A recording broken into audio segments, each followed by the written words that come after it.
ایک شخص کہہ رہا ہے کہ قربانی کا کتنا ثواب ہے؟ قربانی کا بہت بڑا ثواب ہے۔ قربانی دو قسم کے ہیں، ایک قربانی نام کے لیے، یعنی لوگ کہیں گے کہ بابا چودھری صاحب نے بہت اچھی قربانی کی ہے اور بہت اچھا بکرا ذبح کیا، اچھا بیل ذبح کیا، واہ واہ ہو جائیں گے میرے، عید کا دن ہے گوشت کھائیں گے، گوشت کے بغیر تو نہیں رہ سکتے، قربانی بھی ہو جائے گی گوشت بھی کھا لیں گے۔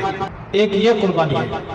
دوسری قربانی نیت ہو خالص اللہ کی رضا، یعنی ابراہیم علیہ السلام کی سنت سمجھ کر اور اللہ تعالیٰ کی رضا اس کی نیت کیا جائے۔ جو شخص کر رہا ہے اس پر واجب ہے، یعنی صاحب استطاعت ہے۔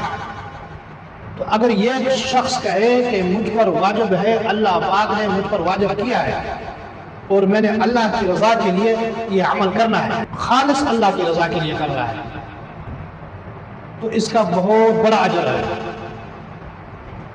حدیث شریف میں آتا ہے اگر قربانی کے جانور پر ہاتھ رکھا جائے تو ہاتھ کے نیچے جتنے بال آئیں گے، یعنی قربانی کے جانور پر جتنے بال ہوں گے اس بال کے برابر نیکیاں لکھ دی جاتی ہیں، ان بال کے برابر اس کے گناہ معاف کیے جاتے ہیں۔